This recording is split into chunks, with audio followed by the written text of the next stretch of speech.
If you've ever had a moment in your life that you have measured yourself and come up short, if you've ever poured yourself into an individual, a company, a ministry, a place or thing, and didn't get the results you expected. If you've ever been good to somebody who wasn't good back, this message is for you. If you've ever given your best to somebody and they act like it wasn't nothing at all, then this one, I don't know about next week or the week after that, but this one is for you. I'm going to talk about the fight with frustration. The fight with frustration. This is the Potter's Touch. Welcome to the Potter's Touch. I am your host for today, Sarah Jakes, and this message is for anyone who's frustrated with things not going the way they hoped they would. Instead of throwing in the towel and saying, I've had enough, Bishop Jakes has a very special message for you. Perhaps I should take a moment and digress, if you will, and just cause you to understand, for those who might not be aware, that this is Moses, the pastor of the Old Testament. Bad. One day I'm going to do a leadership book just on Moses alone. Now, I've learned more about leadership from Moses. He's absolutely amazing. His name means drawn out. He was called out of the water. God calls a leader out of the baby who was called out of the water and calls a nation out of the leader, drawing them out. There's always with God a drawing out. Ooh. All those who are spiritual say, ooh. God draws things out of you, things you didn't even know you had in you. He's always drawing them out of you. They don't always appear instantaneously, but over time, God uses life to draw things out of you you didn't even know you had. Moses is a derivative of life experience. It took a while, but God drew him out. Oh, it only took a moment to draw the baby out of the water, but it took a while to draw the leader out of the baby. If I say nothing else, I have preached with that alone. It only takes a moment to draw the baby out of the cradle, but it takes a while to draw the woman out of the baby. The baby comes out of the woman much quicker than the woman comes out of the baby.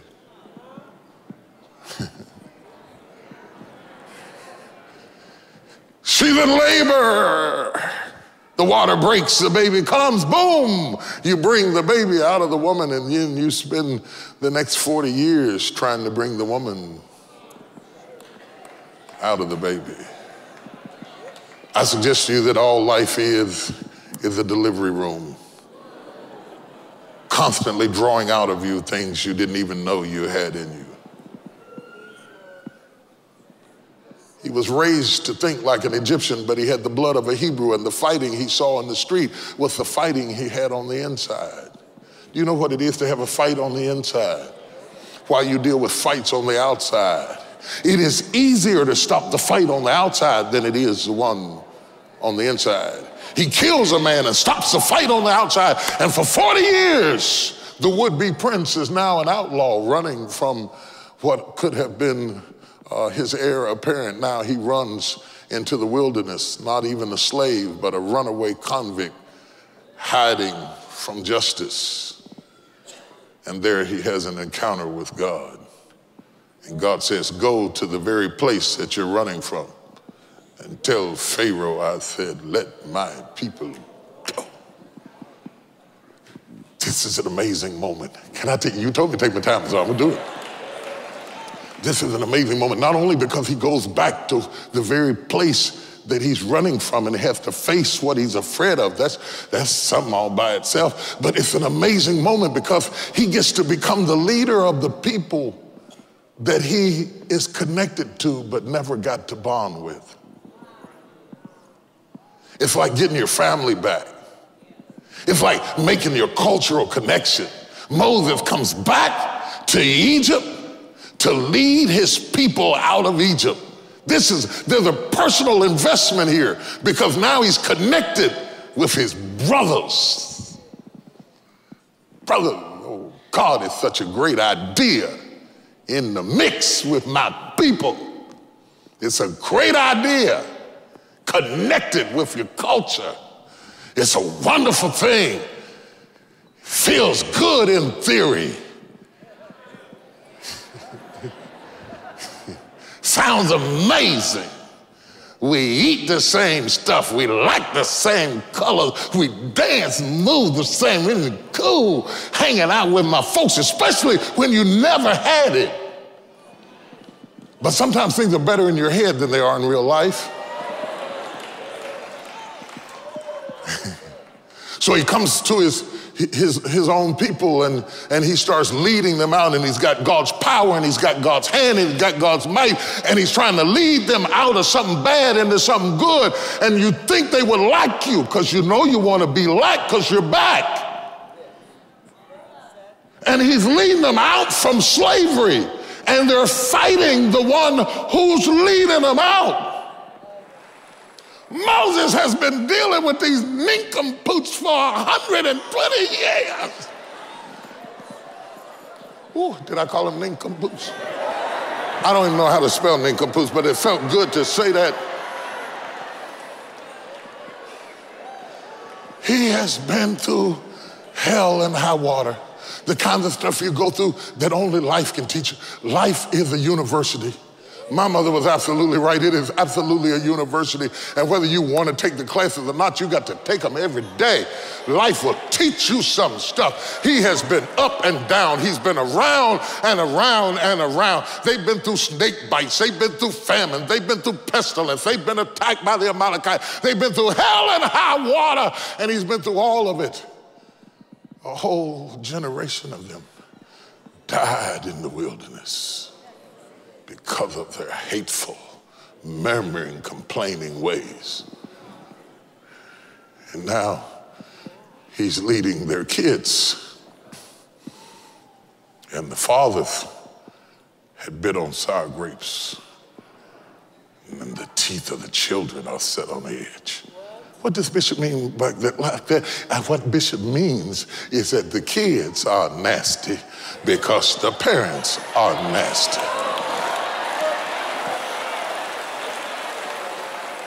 The children have unbelief because the parents had unbelief. I'm saying that they have inherited the attributes of their parents. They're just as hateful as their daddies were. And he's dealing with a fresh generation of hatred, and he's old. Can I speak a word on behalf of the AARP?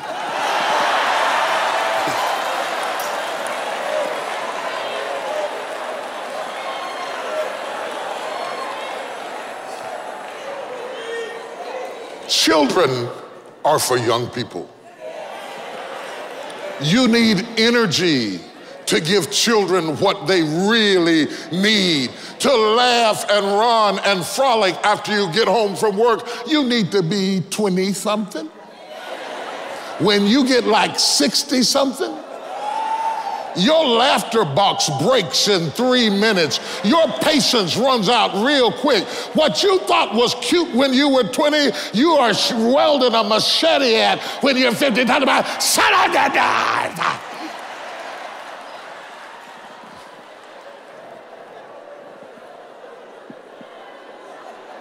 There's a reason why old women shouldn't get pregnant.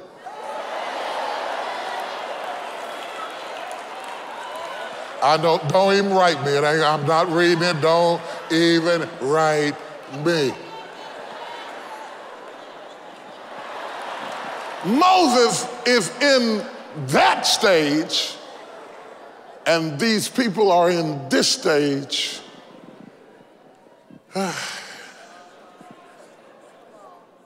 The difference is their fathers died in the wilderness. But this is the chosen generation that will go over into the promised land. And so God says to Moses, we're going to do that thing that we did before. Only this time, I want you to speak to the rock. Now, the people have been murmuring and complaining. And Moses comes to God and says they're doing that thing their parents did. You know, when you have first generation trouble, you got patience and faith, but when it keeps coming up again and again and again, they're doing that thing their parents did. They're murmuring and complaining. So God says, we're going to do that thing we did before, but we're going to modify it a little bit. Instead of smiting the rock like you did the first time, God says, speak to the rock, and the rock will bring forth water. And Moses says, cool. I'm breaking it down for you. Still to come on The Potter's Touch. People were frustrated with the leader, and now the leader is frustrated with the people. He should have spoke to the rock, but because he had unresolved issues with the people, it boiled over, and now he speaks to the people when he should have been speaking to the rock.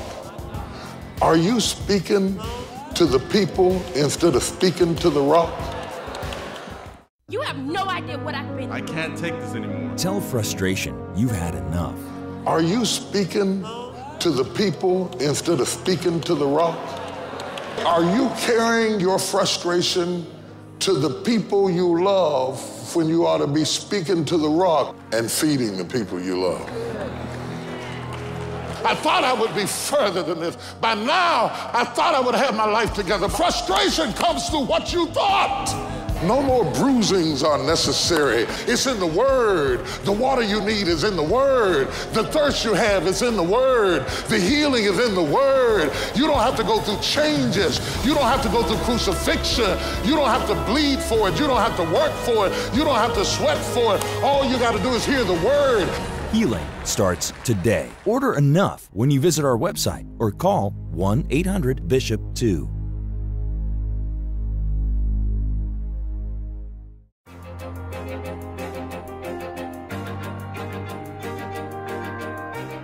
I think it does have to come from within. And to me, if you become complacent or satisfied with what you have, then you stop pioneering. You tend to become introspective. And I feel like it's a matter of, firstly, exposing ourselves. Being at leadership conferences like this one is so important because I think you get your spirit built up. You hear from other people, and I find that as long as I make sure I'm getting the right input, as long as I make sure that I'm looking after what goes on internally, then I'll always want to be looking forward and believing God for whatever that new thing is. But it has to be engineered from inside of me. It had gotten on his last nerve. Now, you must understand, for this one little offense, Moses is blocked from getting to the promised land. He freaks out on the people and he has a meltdown and he just lets them have it. This is probably the abridged version of what he said to them, because he just kind of, you know how you do when you're talking to your folks. And your folks that got on your nerves. And there is a language, that we all communicate. I don't know, I'm just figuring. But whatever he said, it was good. It was good. It was kind of, whoosh, I got that out of me. But it resulted in God saying to Moses, you cannot go to the promised land now, because you did not obey me. And I want you to understand some things. First of all, I want you to understand that Moses didn't understand that God was using his life as an example of what he would later do with Christ. That the rock is a type of Jesus Christ. This rock is Jesus. You remember that? He's the one. The rock is the type of Christ. And the reason God wanted him to smite it the first time but not smite it the second time is that when he smote it the first time, it typified Christ being crucified. And he wanted the illustration, the shadow in the Old Testament, to be that once Christ was crucified once, he would not be crucified again. And so when Moses smites the rock again, he shatters the typology, he messes up the metaphor, and God judges him because he says something about the rock that is not true. He's saying that the rock has to be smitten twice to bring forth water, when Christ only had to be crucified once. Woman, if you knew who I was, you would ask me for water. Christ is the rock. If you drink of the waters that I have, you will thirst again, that you have. But if you drink of the waters that I have, you will never thirst again. If you believe on me, as the scriptures have said, out of your belly shall flow rivers of living water. Christ is the rock. And he was wounded for our transgressions. He was bruised for our iniquities. Chastisement of our peace was upon him. With his stripes we are healed. One time is enough. Moses smote the rock a second time and broke the type. Shattered it. And God got upset. Now, you know, for God to block Moses from getting to the promised land, it had to be serious. God said, other prophets have I spoke to through dreams and visions, but of my servant Moses do I speak face to face. God said, I don't give Moses is my boy. I don't give him dreams or visions. When I want to talk to Moses, I come down and say, yo, Moses, what's going down, man? Face to face. Moses has done all kinds of stuff. He murdered a man, and God still used him.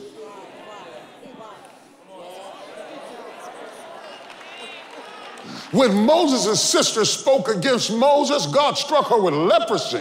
Moses is God's dude.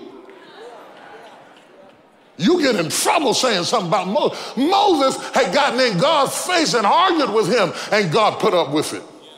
Moses got in God's face and said, they're your people, they're not my people, they're my people, they're not yours. They were arguing back and forth with God, and God put up with that. What was it about this that was so horrible that God said, for this you cannot go into the kingdom? He said something about Christ that wasn't true. His action said that the cross is not enough, that he would be crucified twice. It shattered the gospel message to the chosen generation. The former generation, it didn't matter, but to the chosen generation, these are the generations who have entered into something for which they did not labor. These are the generations of people that are stepping into something that is so divine and so holy that now the water is just flowing through the word. And ye are cleansed by the washing of water by the word. The word is all you need to get the water. No more bruisings are necessary. But now through the word, the water flows. Oh, they don't hear me. I'm going to keep saying it until they get it. It's in the word. The water you need is in the word. The thirst you have is in the word. The healing is in the word. You don't have to go through changes. You don't have to go through crucifixion. You don't have to bleed for it. You don't have to work for it. You don't have to sweat for it. All you got to do is hear the word, and the water is in the word, and the word is in the water, and the water is in the word, and the word is in the water, and the water is in the word, and the word is in the water, and it's flowing. The Bible said the word increased and the disciples multiplied. Whenever there's good word, you don't have to beg people to come. The word will draw the people. And he sent his word and it healed them. And the word flowed and it flowed. And that's why God says, speak to the rock. We've already paid the price. Speak to the rock and the waters will flow. But Moses was so frustrated that he couldn't obey a simpler solution.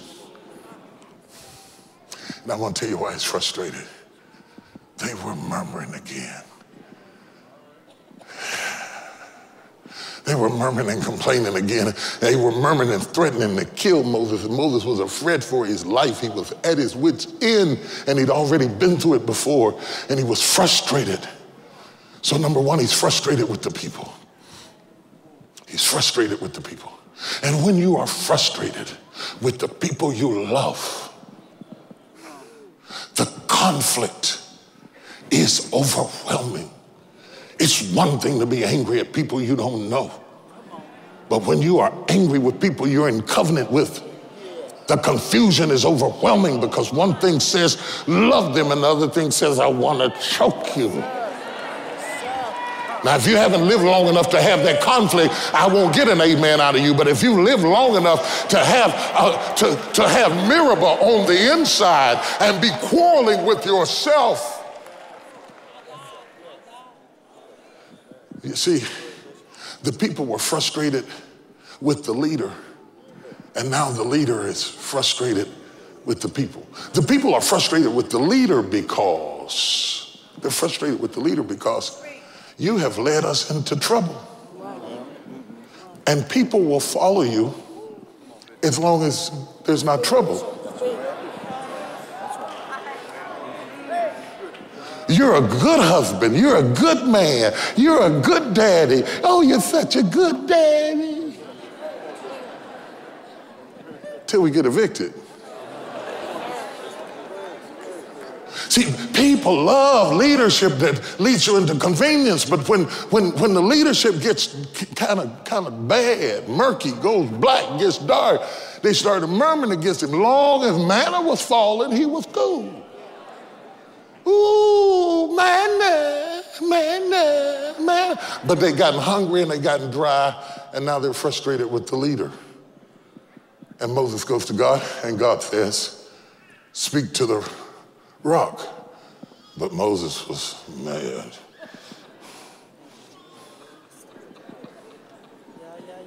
Okay, God, praise the Lord. I'm gonna go down here and speak to this rock. After I speak to this people, because frustration needs to express itself. What? Frustration always needs to express itself. It can only hide so long, and then it will express itself. The people were frustrated with the leader, and now the leader is frustrated with the people. He should have spoke to the rock, but because he had unresolved issues with the people, it boiled over, and now he speaks to the people when he should have been speaking to the rock. Are you speaking to the people instead of speaking to the rock? Are you, Daddy, are you carrying your frustration to the people you love when you ought to be speaking to the rock and feeding the people you love?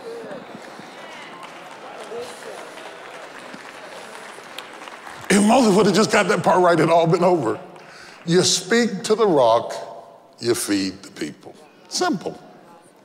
Speak to the rock, feed the people. Speak to the rock, feed the people. Carry it to God, not to her. Vent it to Jesus, not your kid. Go to Jesus and let the Spirit itself make groanings and moanings and grunt and scream and holler. Not her, not the kids, not your husband. You don't tell him, tell the rock. Give him the water.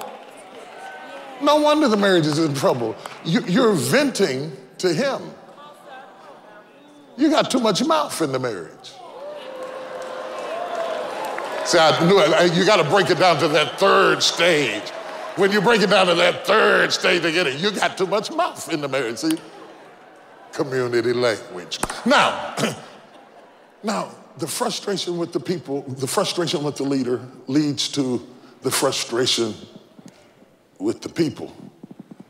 And all of a sudden, Moses is in a dilemma, and he has the right to be frustrated because frustration is a sign of investment.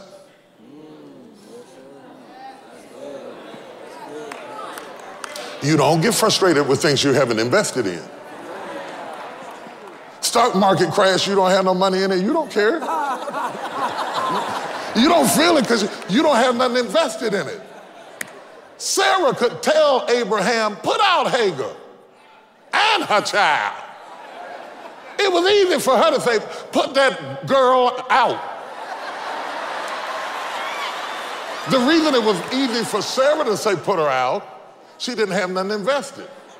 Now, Abraham is moaning and groaning because he has investment. Wherever there is investment, there's frustration because investment creates expectation. We're coming right back right after this. You have no idea what I've been through. I can't take this anymore. Tell frustration you've had enough. Are you speaking to the people instead of speaking to the rock? Are you carrying your frustration to the people you love when you ought to be speaking to the rock and feeding the people you love? I thought I would be further than this. By now, I thought I would have my life together. Frustration comes through what you thought. No more bruisings are necessary. It's in the Word. The water you need is in the Word. The thirst you have is in the Word. The healing is in the Word. You don't have to go through changes. You don't have to go through crucifixion. You don't have to bleed for it. You don't have to work for it. You don't have to sweat for it. All you got to do is hear the Word. Healing starts today. Order enough when you visit our website or call 1-800-BISHOP-2. The prayer that you're trying to articulate, He already understands. The condition that you can't find the words to describe, God already knows. For helping us reach others with your gift of any size, you will receive Stuck at a Crossroads on CD. Just visit our website or call 1-800-BISHOP-2 to get yours. I don't want religion, I want relationship. I want connection. I want to be hooked up with the one who died for me. I want the power of God to break loose. And when your gift is $70 or more, we will give you all 3 life-altering messages from Crossroads, Your Path to Resurrection, Power, and Life on DVD. You can put me out of the building, but you can't put me out of the kingdom. Jesus paid it all. However, when your gift is $170 or more, we will add this unique amplified topical reference Bible to the Crossroads DVD and the Blessing of Grace promise cards. God needs somebody who has been exposed to the next level to lead to the next level. You cannot get people to go where you have not been yourself.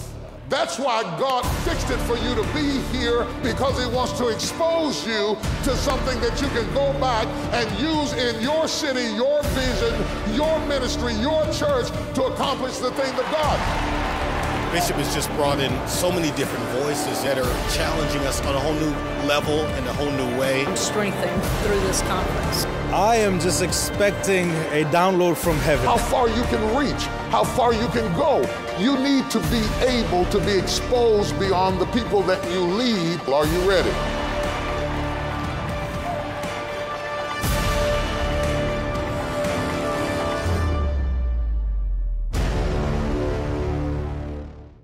You must realize, my brother, you are guilty too. Before you get the lynchman's noose and hang me for my crime, get a mirror and look at yourself, because you deserve to be hung too. If you can live, then so can I. It is my prayer that this message is helping you face those frustrations that you're dealing with in your heart. If it wasn't for the continued support of Bishop's Circle and Aaron's Army, we wouldn't have been able to deliver this message to you. Because of them, we have dug wells in Kenya, preached the gospel in Australia, gone to Europe, built homes in Mexico, and even here in Dallas, we're out ministering to those on the street, helping make this world have a little bit more of God's grace. Thank you so much for your continued support of the ministry. We look forward to seeing you here next time at the Potter's Touch.